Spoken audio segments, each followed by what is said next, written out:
Amigos, gracias por mantener la sintonía con Despierta RD. Recibimos en este momento a doña Lourdes Contreras. Ella es miembro del Comité por la Unidad de los Derechos de la Mujer. Nos acompaña con nosotros esta mañana en Despierta RD. Bienvenida, doña Lourdes. Es un placer tenerla aquí. Bienvenida. ¿Usted celebra o conmemora este día? Conmemoro, por Sí, favor, claro, sí. es Día de la Mujer de lucha. De lucha. Claro, día de reclamo, de presentarle a la sociedad cuál es nuestra situación en relación a, pues, los derechos de las mujeres, ¿no? Derecho al trabajo, derecho a la salud, derecho a la vida, derechos en términos generales. La historia del 8 de marzo es la historia de la lucha de las mujeres. ¿Cómo encuentra República Dominicana este Día Internacional de la Mujer? Bueno, pues yo diría que nos encuentra sin satisfacción frente a conquistas. Las mujeres en la República Dominicana tenemos muchos años de lucha por grandes demandas. Y por eso hablamos de las deudas históricas, sociales del país con las mujeres, en todos los órdenes. Y pues las expectativas que se crearon en estos últimos años no han sido cubiertas por los últimos gobiernos, por ninguno. De manera particular hay que hablar del derecho a la vida y la lucha por las causales, las tres causales, como una reivindicación que significa derechos mínimos. Y eso está paralizado todavía en el Congreso y no hay expectativas de una actitud favorable por parte del Ejecutivo.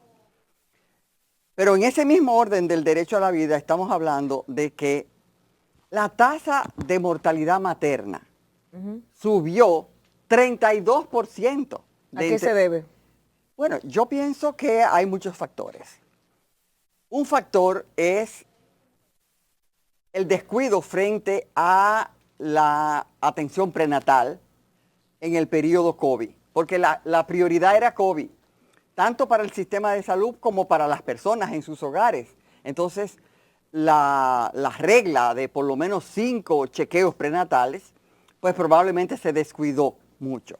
Pero la realidad es que en embarazos adolescentes, el tema de abortos no clandestinos, la ilegalidad de los abortos y la concentración de los esfuerzos del país en el sector salud en relación con el tema de COVID, pues pueden haber sido factores determinantes.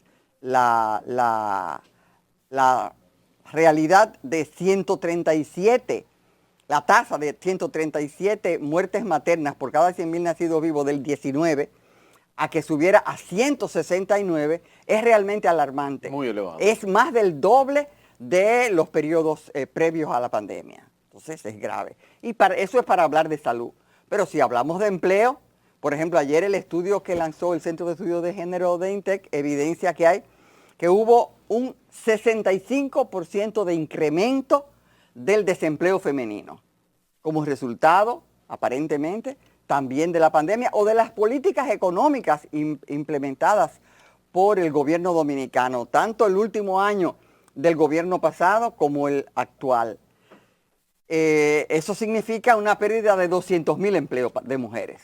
Y probablemente no solamente sean empleos formales, en el sentido de lo que se llama formalidad en el empleo, sino también muchas mujeres propietarias de micro o pequeñas empresas Perdieron su salón de belleza y perdieron todo lo que tenían, su inversión, y lógicamente pues quedaron desempleadas. Doña Lourdes, siempre se habla de que ahora que el tema que el tema se debate más que antes, es un tema más común de debatir, más llano y más digerible incluso a la gente, que hay una competencia entre hombres y mujeres. ¿Existe tal competencia o sencillamente el complemento de uno y otro y de las acciones de uno y otro son las que se ponen sobre la mesa en estos momentos en la sociedad? Bueno, la palabra competencia es una palabra del del modelo económico neoliberal, ¿no? Las mujeres tenemos una historia de lucha. No estamos compitiendo, definitivamente. Ahora, los retrasos históricos en la perspectiva de igualdad, la meta de igualdad en el trato, la meta de igualdad en el relacionamiento, la meta de igualdad en las políticas, no se han ni siquiera avanzado suficiente en nuestro país. Entonces no podemos hablar de competencia, estamos hablando de reclamo frente a demandas que son definitivamente obvias para el cumplimiento del Estado dominicano. Para ponerle ejemplos tan simples como las mujeres somos la mayoría de los egresados de las universidades, de las personas egresadas de las universidades, pero somos más del doble de los desempleados. ¿Qué pasa? ¿Dónde está la política del Estado para favorecer que haya una empleabilidad de las mujeres en los diferentes ámbitos de las cuales ellas son las propias egresadas? Y no solamente egresadas con laudos, ¿no? Es decir, con títulos, con summa cum laude, en fin, con muchas características de superioridad. Entonces no hay competencia, simplemente hay reclamo frente a derechos insatisfechos. Lourdes, ¿cómo evalúa la participación de la mujer en la política en República Dominicana? Debemos decir que ha habido avances. No hay avances. Es decir, los avances no hemos tenido avances. O sea, los avances que se pueden cuantificar se remiten a ese modelo de cuantificar avances en la participación política porque haya un poquito más de mujeres en el Congreso de la República, más legisladoras, básicamente en la Cámara de Diputados, que no tanto en el Senado. Pero yo pienso que la medición de la participación política tendría que buscar nuevos parámetros. Ajá. Que no sea solo cuántas regidoras o cuántas diputadas o si senadoras hay acceso a posiciones. Por ejemplo, ahora mismo entre los ministros está de lo más bajo en los últimos 10, 12 años. En estos momentos, la cantidad de mujeres Pero hay en el 32 gabinete. gobernadoras. Ay, pero por favor, las gobernadoras no tienen poder en sus propias comunidades. Las gobernadoras son representantes del presidente de la República en las provincias. Y lógicamente, para fines de alguna coordinación de actores, tanto del Poder Ejecutivo como del Poder Municipal, pues alguna función tendrán. Básicamente de búsqueda de empleo, de búsqueda de funciones. Pero las gobernadoras no son un poder estructurado dentro de las Pero doña Milagro hizo un gran trabajo en el Ministerio de Educación cuando fue secretaria, doña Margarita Cedeño. Bueno, como mira, vicepresidenta. Milagro ciertamente hizo un buen trabajo, pero no trabajó, o sea, no tomó decisiones esenciales frente al tema de la educación integral en sexualidad. Un déficit de la gestión de ella en el sistema educativo. Sí. Es decir, cosas trascendentes en favor de las mujeres. Entonces, por eso estoy hablando. Habría que tener nuevos parámetros para medir la participación política. Uno de ellos es la eficacia de las políticas que asumieron, que tomaron la línea de decisiones para favorecer a las mujeres esa inequidad histórica, ¿no? Entonces, una medición es qué cantidad de medidas en favor de qué decisiones, resoluciones, decretos, leyes actuaron hombres y mujeres para superar Lo la mejor histórica. sería entonces tener una mujer presidenta para que ese tipo de política que usted está señalando la tome ella desde el poder. Bueno, una mujer presidenta que tenga una reflexión favorable en dirección a los intereses de las mujeres, porque puede haber una mujer que pues que no le importe o que no tenga la suficiente claridad en lo que esto significa. Por eso les digo que si bien es importante, simbólicamente hablando, que haya mujeres en posiciones de toma de decisiones definitivamente en cualquiera de los poderes públicos tiene mucho valor, pero un valor más bien simbólico para evidenciarle a la sociedad que las mujeres podemos cumplir esas funciones. Pero en términos de realidad social, lo importante es cuáles son las líneas de toma de decisiones que esas personas tienen en esas posiciones. Doña Lourdes, yo quiero partir en esta pregunta desde el origen, desde el nacimiento. ¿Tenemos en República Dominicana las mujeres las mismas oportunidades de los hombres? No tenemos las mismas oportunidades. No podemos ir al colegio, no podemos ir a la universidad, no podemos elegir carrera, no podemos elegir marido, no podemos elegir novio. Hablo en ese sentido, o sea, oportunidades. ¿Hay alguna mujer que se le impida en nuestro país estudiar en algún sitio o hacer la carrera que quiere, vestir como ella quiere, salvo situaciones familiares, que la mamá le diga no te va a poner esa ropa, el novio, pero ¿hay algún impedimento de esa categoría? Sí. Sí. Aquí, en la cabeza de quienes orientan a los niños y a las niñas que están en los hogares y en las casas, en los hogares y en las escuelas, básicamente, que son los dos ámbitos de actuación.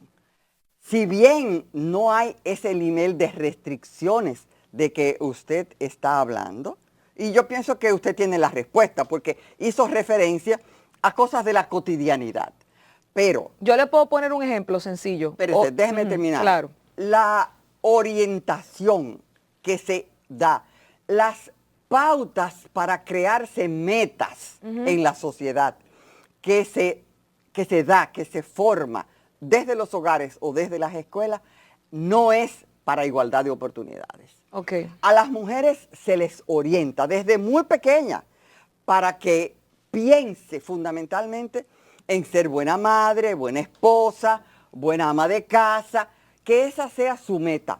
Y yo quiero y pienso que eso es bueno, que se oriente en esa dirección para que lo haga y lo haga bien.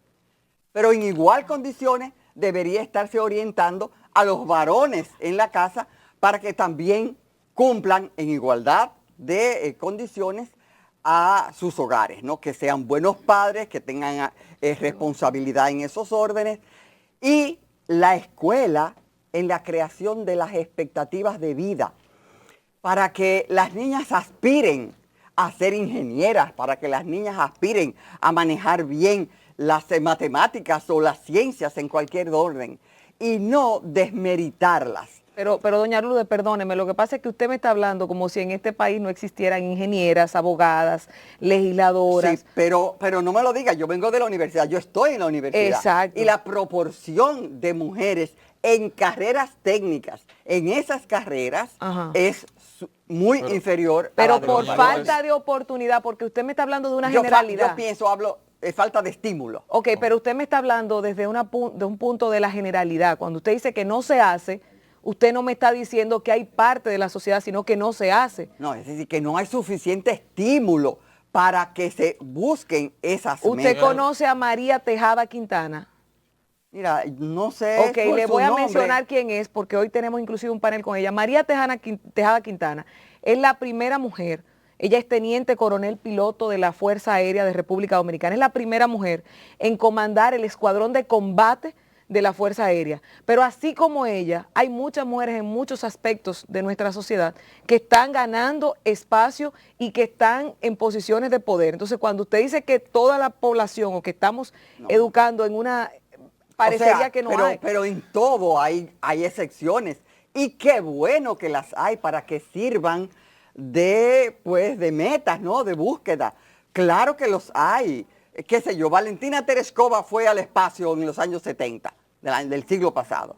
Pero esa no es la generalidad de las mujeres en el ámbito del astronauta. Doña Lourdes, usted señaló... Entonces, no podemos llevarnos de ejemplos puntuales. Usted señala, por ejemplo, que más del 60% de quienes egresan de las universidades son féminas. Entonces ahí pudiera yo alegar como hombre o argumentar, bueno, pero también se me limita en alguna medida el acceso a la universidad, o más que limitarse, hay cierta disparidad entre quienes se forman en la academia en proporción a su género. O mira, es que en la carrera de medicina hay 80 mujeres y hay 20 hombres. ¿no pudiera aplicar lo mismo en este caso para los hombres en la dirección, o sea, en el sentido opuesto, en aquellos casos donde hay mayor proporción de mujeres? Es decir, la ubicación en las carreras universitarias, mayoritariamente de femeninas, son precisamente pedagogía, son medicina y derecho. Esas son las tres, digamos, que apuntan en dirección a la proporción mayoritaria de mujeres. Y son no me deje comunicación social, que de ahí vengo yo y éramos 3 hombres en mi generación y como 40 mujeres. Qué bueno que lo mencionas, se me escapó ubicarlo también. Y probablemente haya otras de mayoría de mujeres. Sin embargo, qué coincidencia, son aquellas carreras en las que digamos, la valoración de la sociedad va cada vez más en detrimento. En el siglo pasado, un médico era, ahora un médico gana 50,000 pesos. Es decir, no son las carreras que tienen mayor reconocimiento y tampoco tienen mayores salarios. Por lo tanto, la aspiración esa de que usted me habla no es la que corresponde en términos de hacer parangones, ¿no? Bueno, muchas gracias, doña Lourdes, por habernos acompañado hoy en este 8 de marzo, Día Internacional de la Mujer. Lourdes Contreras, miembro del Comité por la Unidad de los Derechos de la Mujer. ¿Usted sigue en la unidad de género de INTEC? Bueno, sigo en la unidad de género, no, ya... Ya de otra forma, apoyando de otra forma. No, y además en la docencia, sigo siendo docente de la universidad. Muchas gracias por habernos acompañado esta mañana.